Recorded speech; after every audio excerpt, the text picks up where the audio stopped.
Dear colleagues, as now quite a lot of members are present, let's start.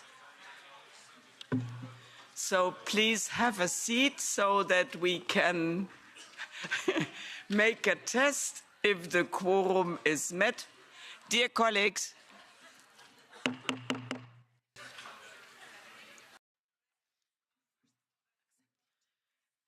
first point of the agenda, adoption of the agenda. Are there any objections? I don't see it. Then second point is the interpretation is available in 12 languages. All the speakers are invited to speak in their mother tongue when available. Then we are coming to the voting time. That's the agenda point 3, European Defence Industry Programme and a framework of measures to ensure the timely availability and supply of defence products, shortly EDIP. May I give the floor to Jean-Marc Germain? Il est notre rapporteur. Thank you very much, Chair. I'm going to be very brief, but first saying that this text is really important, even if there is not a lot of money at stake as far as defense effort should be if we really want to have a European defense. But I shall say that it's the first euro that we put in a fully European defense, so it may be seen as the first steps to a really European Union of Defense. Second, I shall say that we had to deal with, for the first time, with a new regulation of our Parliament as far as budgetary assessment are concerned. And in Article 58 of our rules, it's clearly stated that budgetary matters and numbers, to be simple, should be only dealt with in our committee.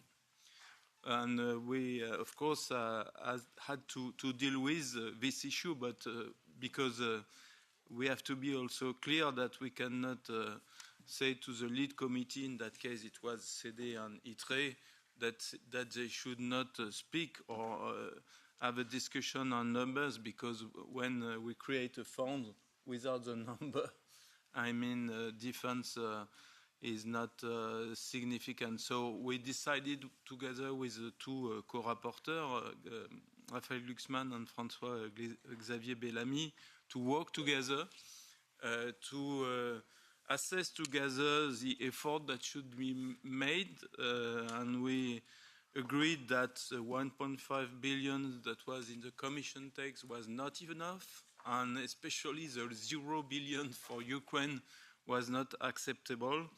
And we agreed on an effort that should be more or less multiplied by 10. That's why in the reports you have the proposal of a global effort which is increased by 20 billion.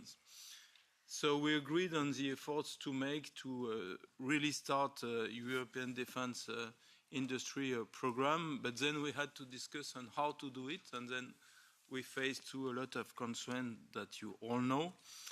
First, there is no room of maneuver in the budget. It's impossible to find 20 billion in the budget without changing the MFF, and we sort of convinced that it was a little bit strange to have a quick revision of the MFF at the same time that we are discussing the big revision of the MFF. So we find another way around to do it, and decided to call for at least 20 billion from the member states, 15 billion for the European defense programs, and 5 billion for Ukraine.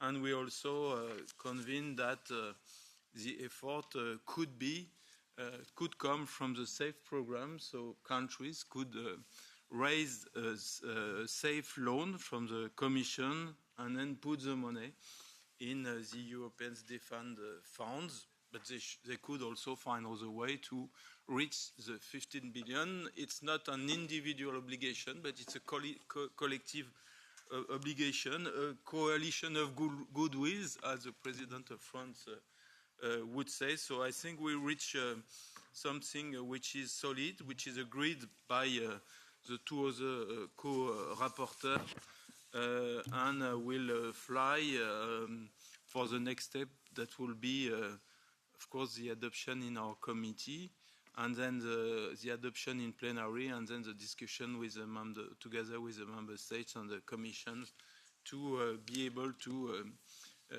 quickly reach an agreement and make these funds be operational.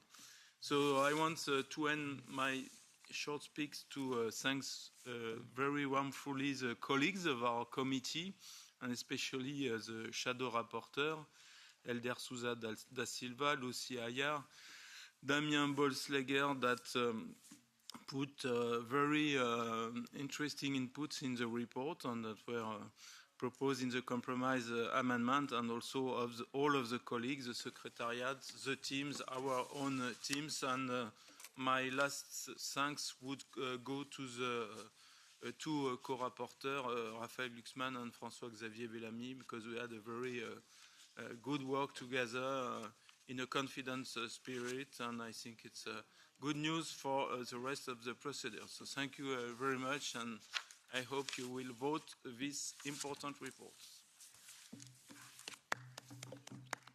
So, thank you very much. There was Jean-François Bellamy. Tu veux dire quelque chose? Non. Ok, c'est bien. Je ne voulais pas seulement pas t'ignorer. Merci bien. Wir kommen nun zur Abstimmung. That brings us to the vote.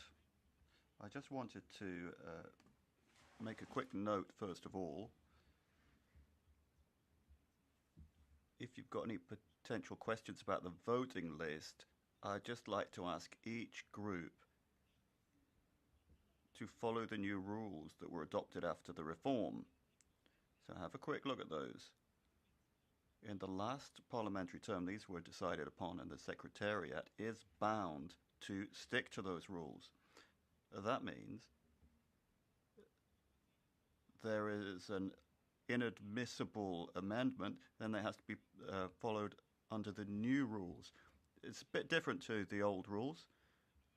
So the new rules have been decided upon as a parliament, and the parliament administration has to apply those rules objectively. So please read through those rules so everybody knows what you can request here in the Budgets Committee, where it's our competence and where we do not have competence. There were some amendments that could not be voted on. It's not that we didn't want to, it's just that we couldn't. The rules are as they are. So if you enter an amendment, please enter it in the competent committee. So you can't just simply enter the amendment in every possible committee where you want to say something. But it's Jean-Marc Germain who's had the task of focusing in on all of the key issues, but not all the potential issues that might affect, say, ITRE or SEDE or the other committees involved. So it's not our task in the Budgets Committee. So apologies that we've had to declare amendments ineligible. That's just the way it is. The Secretariat is trying to be absolutely perfect in applying those rules. So let's start with the vote. Compromise 3. Test on if the votes are fine. First, a test. Do you agree that we are going to vote? Let's start the test. You don't want to vote, so Madame Furet est en faveur. So the vote is closed. 24 plus, 2 minus, and 2 abstentions. So it's fine. So we come to compromise 3. It's a roll call vote. The vote is open. The vote is closed. 19 plus 7 minus and 4 abstentions. Then we go to 92. Who is in favor? Who is against? Abstentions rejected. Compromise number 5. Who is in favor? Who is against? Abstentions adopted. Compromise 4. Who is in favor? Against? Abstentions adopted. Compromise number 2. Who is in favor? Against? Abstentions adopted. Compromise number 1. Who is in favor? Who is against? Abstentions adopted. Now is already the final vote. That's a roll call vote. The vote is open.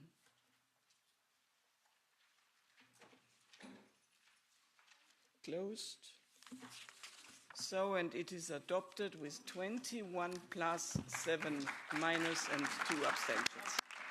Congratulations to the rapporteur. Thank you, dear colleagues.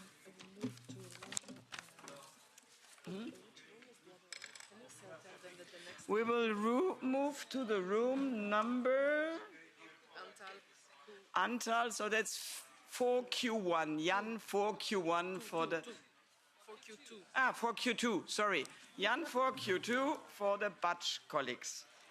Thank you very much.